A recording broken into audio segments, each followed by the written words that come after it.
Hi friends, ನಮಸ್ತೆ. ಇವತ್ತು sir Visvesvaraya layout third ಬ್ಲಾಕಲ್ಲಿ ನಿಯರ್ ನಮ್ಮೂರ ತಿಂಡಿ ಹೋಟೆಲ್ ಹತ್ರ 1250 ಸ್ಕ್ವೇರ್ ಫೀಟಲ್ಲಿ ಬಿಲ್ಡ್ ಆಗಿರೋಂಥ ಒಂದು ಸೂಪರ್ ಆಗಿರೋ ಮನೆ ತೊಗೊಂಡ್ಬಂದಿದ್ದೀನಿ. ಇದು ಸೌತ್ ಈಸ್ಟ್ ಕಾರ್ನರ್ ಆಗಿರುತ್ತೆ. 2 ಸೈಡ್ ಗೇಟ್ ಎಂಟ್ರಿ ಇರುತ್ತೆ. ಪ್ಲಸ್ ಗ್ರೌಂಡ್ ಫ್ಲೋರಲ್ಲಿ ಫುಲ್ ಪಾರ್ಕಿಂಗ್ ಪ್ಲಸ್ 1 BHK ಮನೆ ಇರುತ್ತೆ. ಫಸ್ಟ್ ಫ್ಲೋರಲ್ಲಿ 2 BHK ಇಂಡಿಪೆಂಡೆಂಟ್ ಹೌಸ್ ಆಗಿರುತ್ತೆ. ಇದರಲ್ಲಿ ಒಂದು ರೂಮಲ್ಲಿ ಬಾಲ್ಕನಿ ಕೂಡ ಬರುತ್ತೆ. ಪ್ಲಸ್ ಯುಟಿಲಿಟಿ ಇದೆ. ಇದು ಫುಲ್ಲಿ ಫರ್ನಿಶ್ಡ್ ಆಗಿರುತ್ತೆ. ಸೌತ್ ಈಸ್ಟ್ ಕಾರ್ನರ್ ಆಗಿರೋದ್ರಿಂದ ಗಾಳಿ ಬೆಳಕು ತುಂಬಾನೇ ಚೆನ್ನಾಗಿದೆ. ಸೆಕೆಂಡ್ ಆ್ಯಂಡ್ ಥರ್ಡ್ ಫ್ಲೋರ್ ಬಂದು 4 BHK ಲಕ್ಸುರಿ ಹೋಮ್ ಆಗಿರುತ್ತೆ.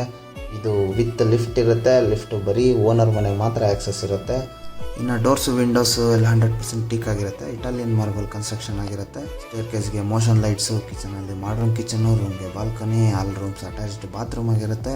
ಯಾರಾದರೂ ಇಂಟ್ರೆಸ್ಟ್ ಇದ್ದವರು ಕೆಳಗಡೆ ಕಾಣಿಸ್ತಾರೆ ನಂಬರಿಗೆ ಕಾಲ್ ಮಾಡಿ. ಹಾಗೆ ನಿಮ್ದು ಯಾವ್ದಾದ್ರು ಪ್ರಾಪರ್ಟಿಗಳು ತೊಗೊಬೇಕು ಅಥವಾ ಮಾರಬೇಕು ಅನ್ನೋಂಗಿದ್ರೆ ದಯವಿಟ್ಟು ನಮ್ಮ ಪೇಜ್ನ ಕಾಂಟ್ಯಾಕ್ಟ್ ಮಾಡಿ. Thank you.